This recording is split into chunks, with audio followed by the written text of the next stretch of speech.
We are so close, y'all. Welcome back to Street Scores. It's your boy Rico giving y'all a draft edition of Redskins Report.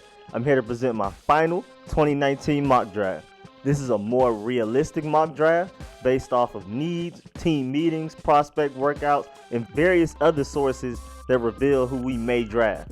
Now, there will be a little bit of Rico's touch on this, a little influence from what I want to happen, especially with the later picks in the draft, but this right here is generally going to be what I think will happen. And I can't wait for this draft on April 25th, Thursday, so I can see how accurate I am. Also, with all of my mock drafts, there will be trade surprises and all kinds of mess before and during the draft, so this won't be perfect. I'm one of the people that hopes we trade for Rosen with a second round pick or later. Definitely not the first though. Also, I will keep this relatively brief. I will run through each prospect's positives and negatives. Also, just as a side note, the Redskins lead the league in meetings with wide receivers and are second in quarterback meetings, only behind the Giants. So that's just an interesting note. But make sure y'all tune in, pull up to my 2019 NFL Draft Round 1 live stream. It's going to be me, my boy Shai, and my dog Brody. It's going to be a lot of fun. It's going to be funny. We're going to be analyzing every pick, weaknesses and strengths, how good of a fit they are for the team that they got drafted to. But anyway, let's go ahead and get into this mock draft. Let's get it.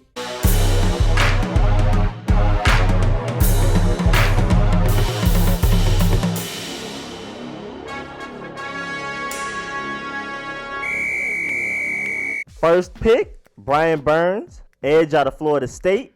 Second round, guard Chris Lindstrom out of Boston College. Third round, wide receiver Ridley out of Georgia. Georgia dog, you feel me? Third round, 96th pick, free safety Deonte Thompson out of Alabama.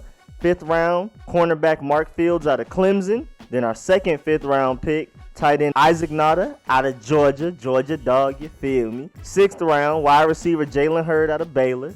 Seventh round, inside linebacker Ty Summers out of TCU. And our last pick of the draft, offensive tackle Calvin Anderson out of Texas. And I have some free agents I'll list at the end, but let's get to the important content first. Round 1, edge rusher Brian Burns out of Florida State. There's a few prospects I would love to draft here. I love TJ Hockenson at tight end. With his ability to block very well and be a deadly asset in the passing game, he would allow us to finally have some deception on offense.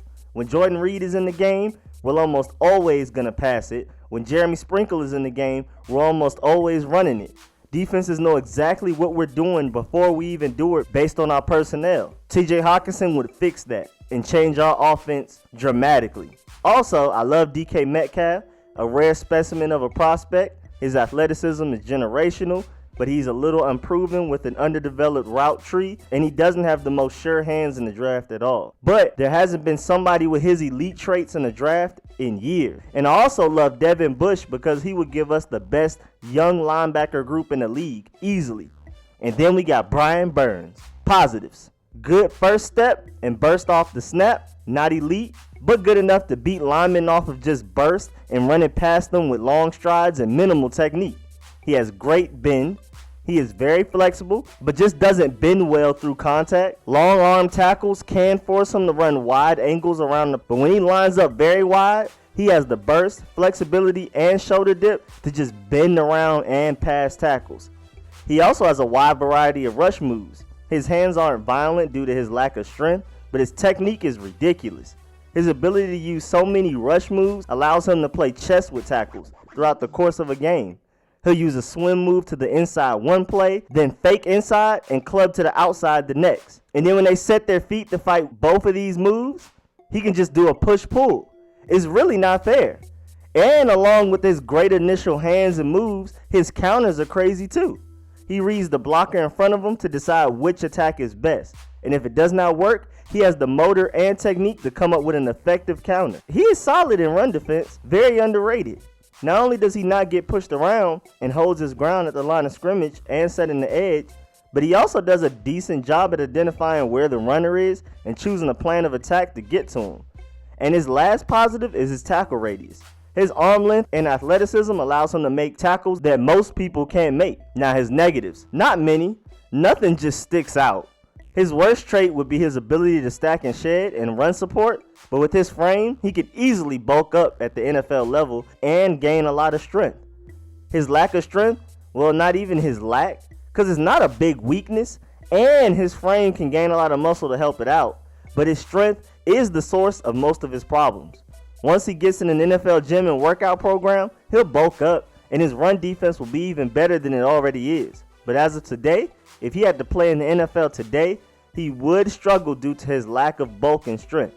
Also, I would like for him to play with more tenacity and violence. He isn't scared of anybody and plays with a high motor, but if I had to nitpick, I would like for him to play with a mean streak. But this is a very interesting prospect because he is laterally quick and can actually go out and possibly cover somebody a little bit. Way better than Ryan Kerrigan and Preston Smith ever could.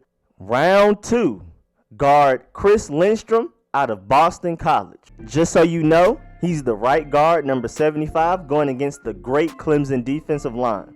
Now, I would love for safety Darnell Savage or Nasir Adderley to slide to our second round pick.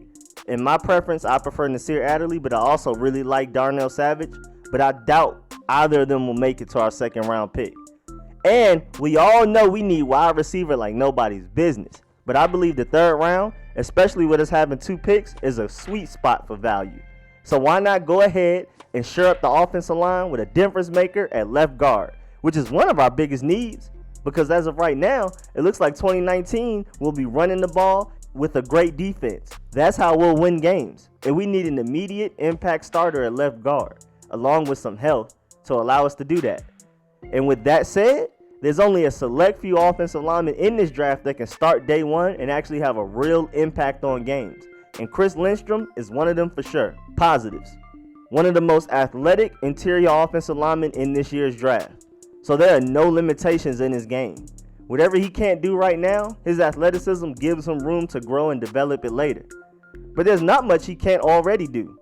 He is a powerful impact run blocker, very aggressive, hits people hard with first punch and great timing, grabs onto them and doesn't let go, powerful grip, and he is also good with leveraging himself and using his strength to push people out of the way to create run lanes.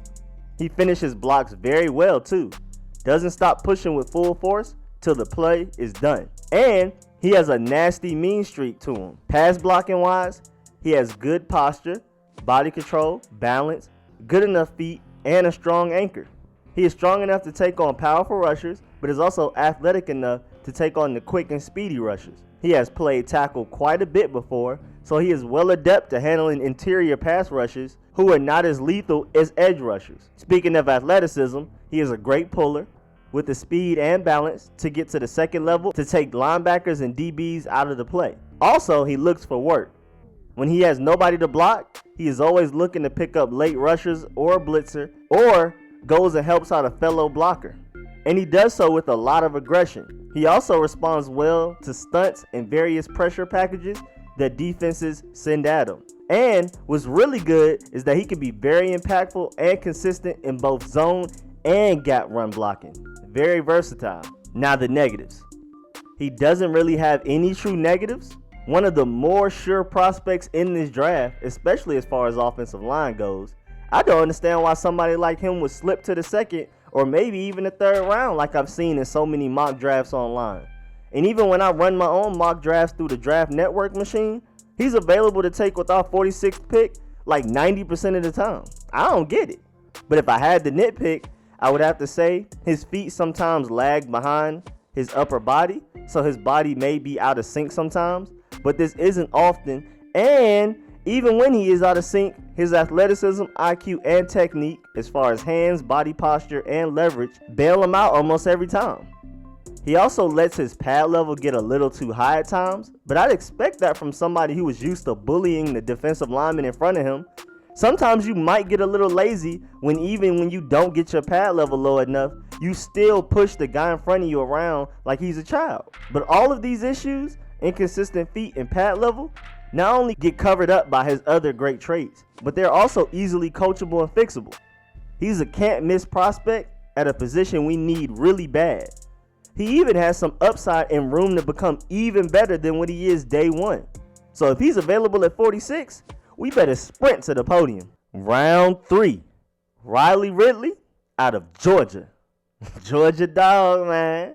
With 2 of the top 4 needs getting covered in my first 2 selections, edge rusher and guard, that leaves the Redskins still needing a quarterback, which I don't care to address unless it's Kyler, Rosen, and maybe Haskins. Maybe. And then we also need a wide receiver in the worst way.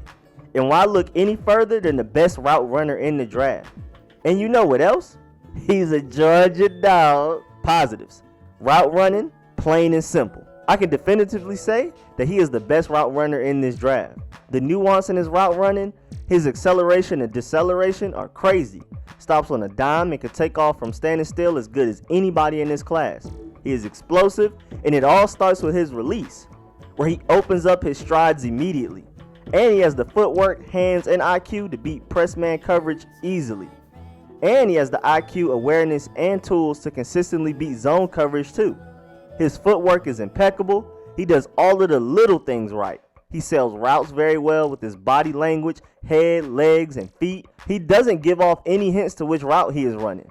He is very laterally quick too. And at 6'2", 200 pounds, it's crazy how quick he is. He is definitely athletic. Not elite level athleticism, but he is definitely out there doing something. He also has great body control, can make great catches along the sideline, and manage to stay in bounds. Able to adjust the back shoulder throws with ease. Also, he has great, dependable hands. He sometimes lets the ball come to his body, but most of the time he goes and gets it out the air at the best catch point. He is also able to play at any level on the field. He can play in the slot, at the X, beat people deep, and even be a possession receiver if needed. And one of his most underrated parts of the wide receiver position, blocking. He does that very well with a lot of effort and passion, with good technique.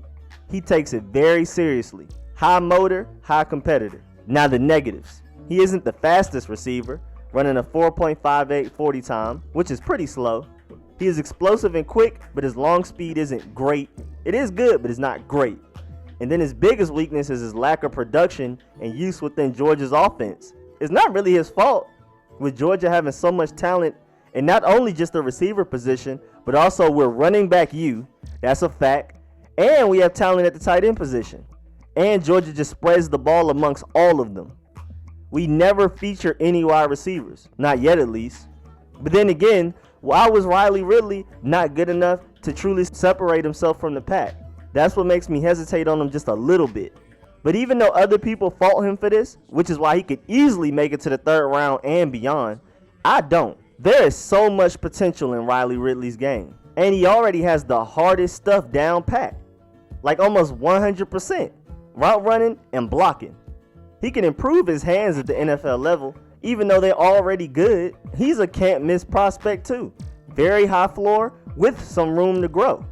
And don't forget that with him being the best route runner in this draft and an even better route running than his brother Calvin Ridley, who already plays for the Falcons that used to play for Alabama, he isn't just some small speedy receiver with this great route running. He is 6'2", 200 pounds. Round 3, safety Deonte Thompson out of the Alabama Crimson Tide. Now we have covered the needed edge rusher, guard, and wide receiver.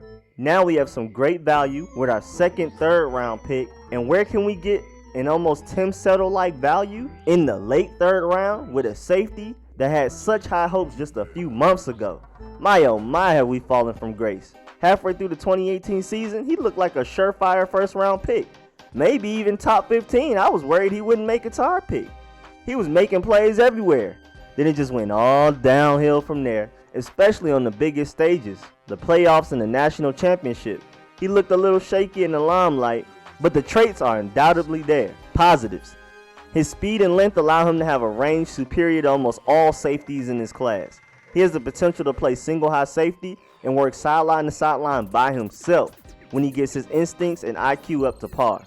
He's made some plays with his range that just looks fake. Like, how does a human even do that type of fake? And he also has some good ball skills to convert good coverage into interceptions. He has some fluidity and agility. Not a great amount, but it's good enough to get the job done. He is also a good run defender. He loves to run up and make tackles. And his length allows him to make tackles most safeties can't. And mentally, He is not afraid of contact at all.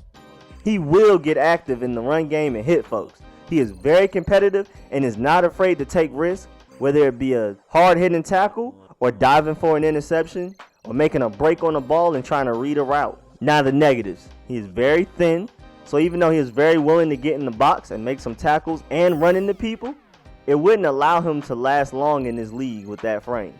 He has to add some weight and bulk up. Also, his man coverage skills are pretty tragic. Not terrible, but definitely not what we want. And even though I feel like his zone coverage skills should be better than his man coverage skills, he hasn't been asked to do it enough to where we can get a good read for it and say definitively that his zone coverage skills are up to par. And I say all of this to point out that as of right now, he is purely just a single high safety. He is not versatile at all right now. If he steps on the NFL field today, he will have to strictly play single high safety and make plays as a ball hawk. But with his athleticism and traits, he definitely has the potential to become good at covering in both man and zone with time and coaching. He can be a great all-around free safety, easily. And he has the frame to fill out, bulk up, and have a better body for run support. So basically, the day he is drafted, his floor is what he is today, a rangy ball-hawking single high safety that is willing to take risks and make game-changing and game-saving plays, but he has a very high ceiling with some potential to grow in every facet of the safety game. He also needs to work on his pursuit angles, but a lot of his struggles just come from his lack of true experience. He was behind Minkah Fitzpatrick on the depth chart until Minkah was drafted in 2018, so he's only had one full season of playing time. So there's a lot of potential here with some rare traits, explosiveness, and athleticism that would be ridiculous value to get late in the third round. But there are a lot of NFL GMs that are afraid of drafting them, which makes getting them with our second, third round pick very possible. And I'll be jumping around. I ain't gonna hold y'all. Round 5, cornerback Mark Fields out of Clemson. Our cornerback group is not set in stone yet.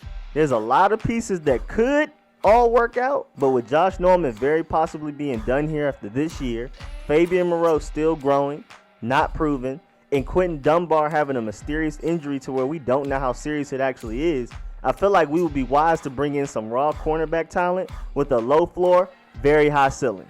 Positives. The day we draft him, he is immediately our fastest, most athletic corner on roster, off top, day one. 4.37 speed, and it definitely shows on tape. And he's not just fast, he has elite acceleration, explosiveness, and quickness. He is a very smooth mover too. Can change direction effortlessly. His feet are elite level quick and reactive. Even when he is out of place due to lack of recognition, he has the elite burst to break on underneath routes to make plays. Also, he does a good job of playing the ball and not the receiver. When the ball is in the air, he has his eyes on the prize. He can quickly go from watching the receiver to finding the ball so he can break up the pass. He is also very strong, especially for somebody his size with him being 5'10". He doesn't play like he's 5'10". He has the strength necessary for run support and most importantly, press man coverage. He didn't have much press man coverage film, and I'll get into why a little later, but when he did play in press man coverage, he was lock up God. He looked very comfortable and natural in it. He literally locked up every Alabama receiver he covered in the second half of the national championship. All of them. And lastly, his tackling is excellent. One of the best tacklers of this cornerback class easily. And with his strength, willingness to get his hands dirty in the trenches, intensity, and commitment to taking on blockers low with great leverage and pad level, he will be a great run support corner, which is desperately needed, especially in this division. Now the negatives. Even though he's a natural at press man coverage, his mistiming and placement of hands may get him in trouble. His lack of length may also get him in trouble at the NFL level. He is very fast, quick, smooth, and athletic, but his length limits his ceiling just a tad bit. And his biggest negatives is his lack of experience in snaps. He missed games due to injuries and suspensions, and even though he is clearly the most physically gifted and naturally talented cornerback on the Clemson roster last year, he never earned himself the starting role. Maybe this is an indication of bad study and practice habits. Maybe they just didn't trust he cared enough or something. I don't know. It's just weird. He is so extremely gifted, but also very raw.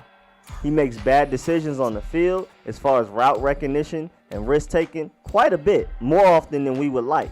He just needs coaching and time, and he can be a very good corner in the NFL. But again, it's just so weird that he had that much talent, like obvious talent, to lock up the best wide receiving group in college, but never earn the starting job. There's just some red flags there. But Redskins, if he's there in the 5th round, y'all better go get this man. He has the potential to replace Kendall Fuller in the slot. Fields isn't anywhere near where Fuller was mentally at the position, but he is easily far more athletic and has a higher ceiling. Just gotta coach him up, Redskins, and that's y'all job. People shouldn't have to come into the league just perfect prospects immediately. Earn that paycheck. Round 5.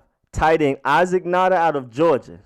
Georgia dog. The Redskins need a tight end that can be in both run alignments and passing alignments in the worst way. Our offense is always so ineffective because when Jordan Reed is in the game, we are clearly passing the ball. And when Jeremy Sprinkle's in the game, we are clearly running the ball.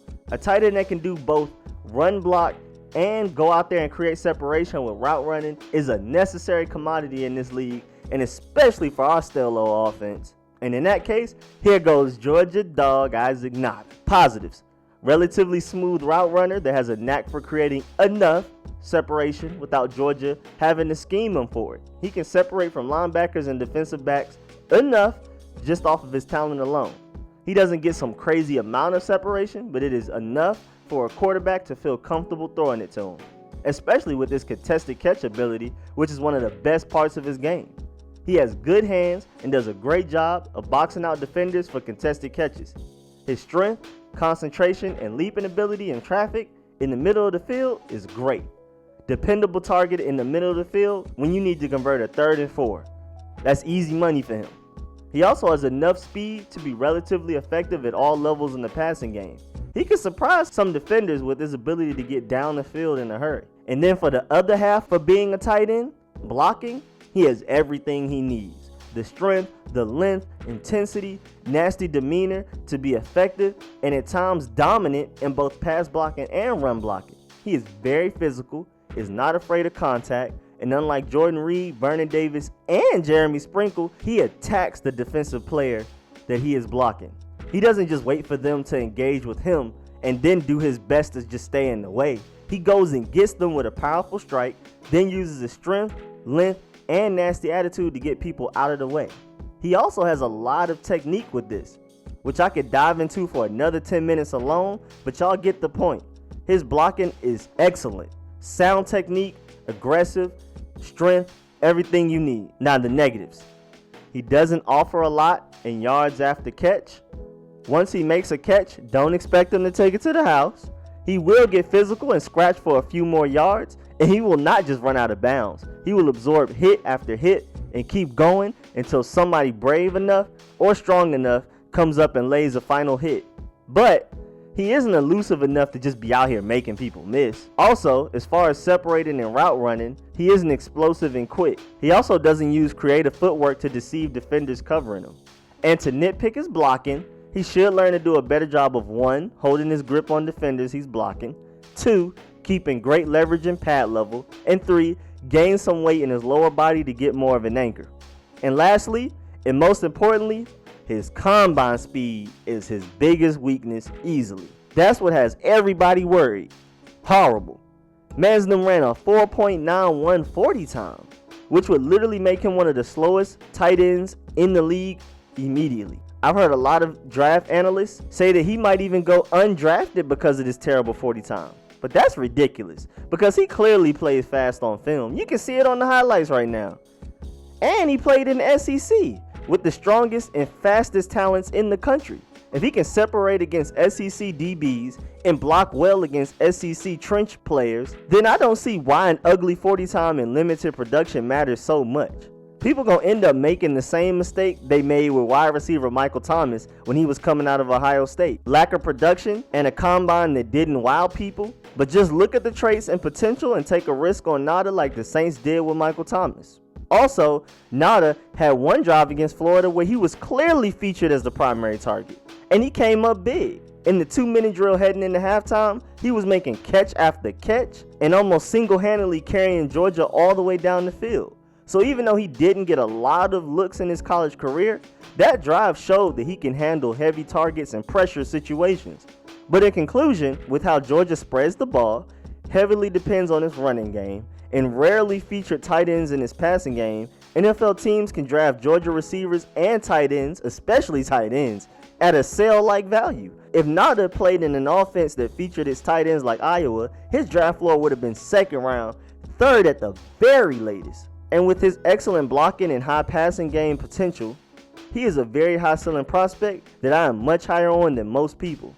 But good, please let it stay that way. I don't want other teams scooping this man up.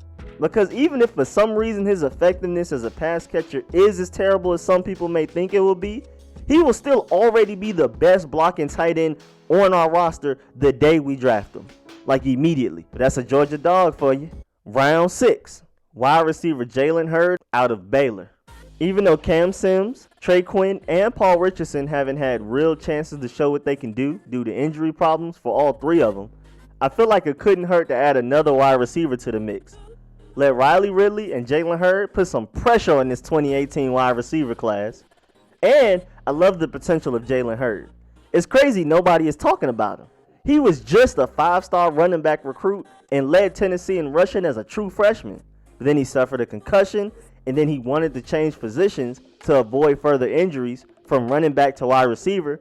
But Tennessee coaches didn't want to let him change, so he transferred to Baylor, who let him move to wide receiver.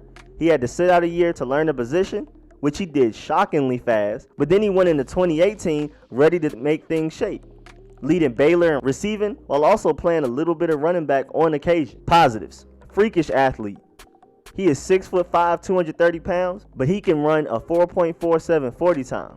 We didn't get the official because he got a knee surgery right before the bowl game and was hurt throughout this draft process, but just know, he is fast for his size. Rare athleticism. Even though he has only been a wide receiver for 1 full year, he is a really good route runner.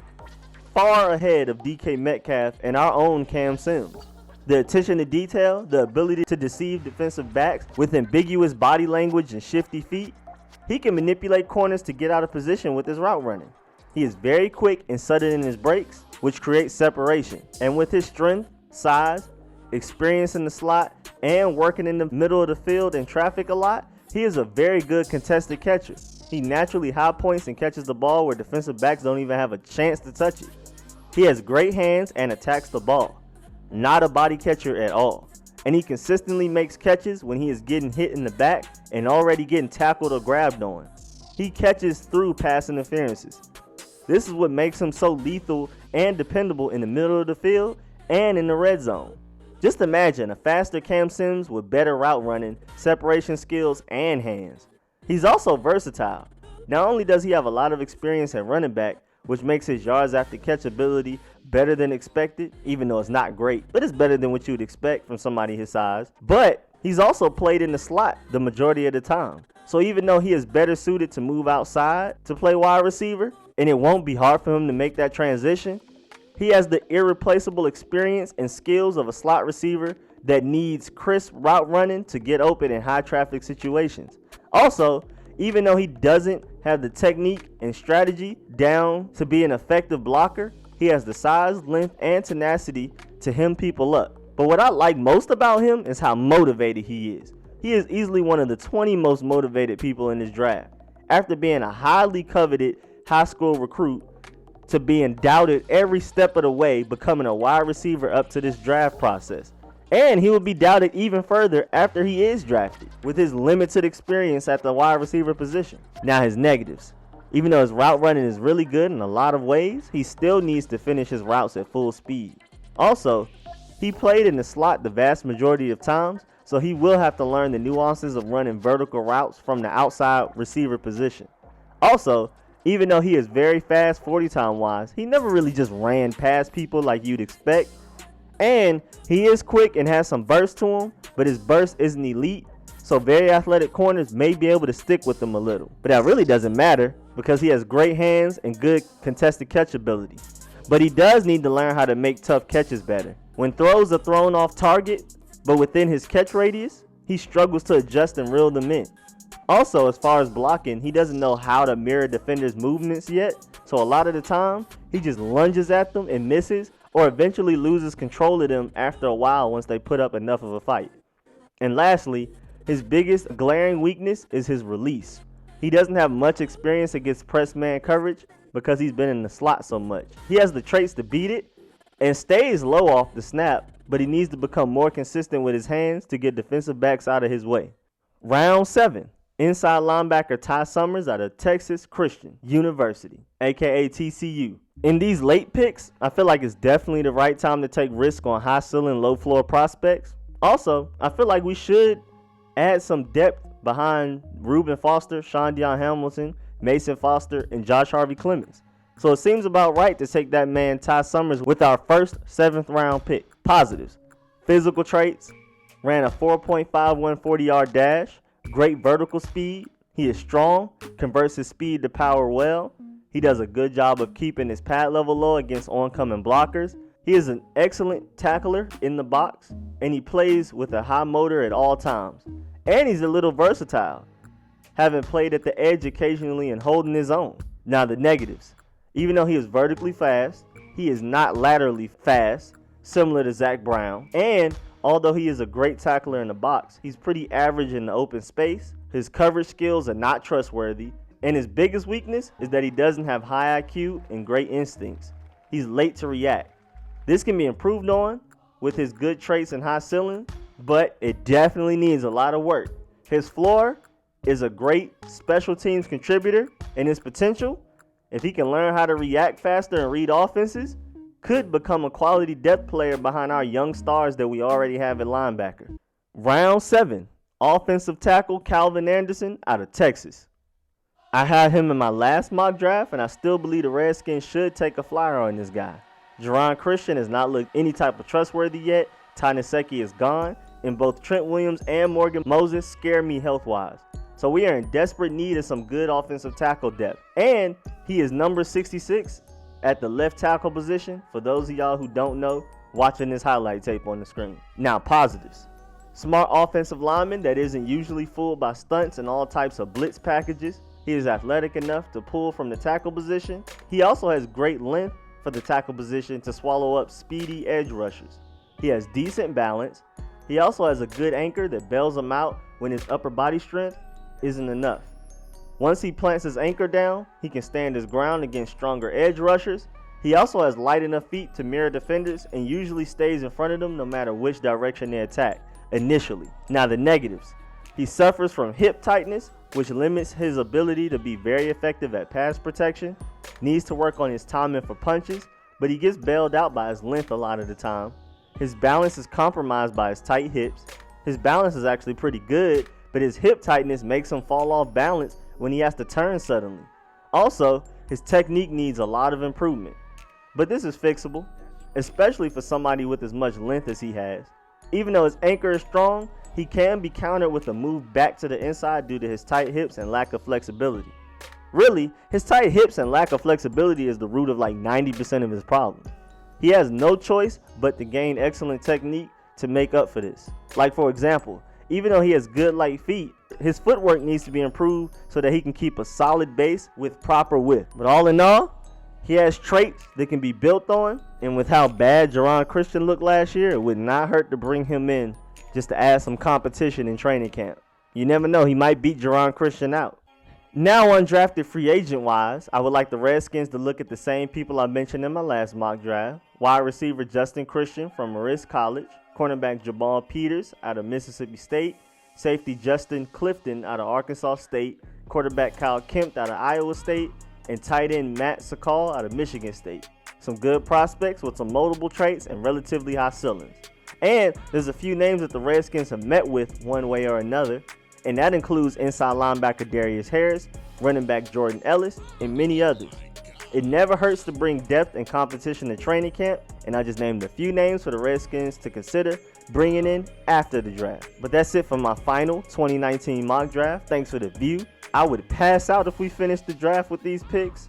I will bring y'all a review and analysis of the Redskins draft picks after the draft has officially happened. And make sure y'all join me, my boy Shaid, and my dog Brody to watch the first round of the draft live.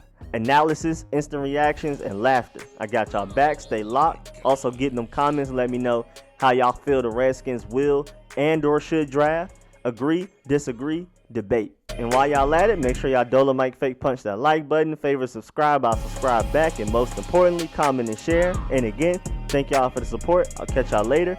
I'm out.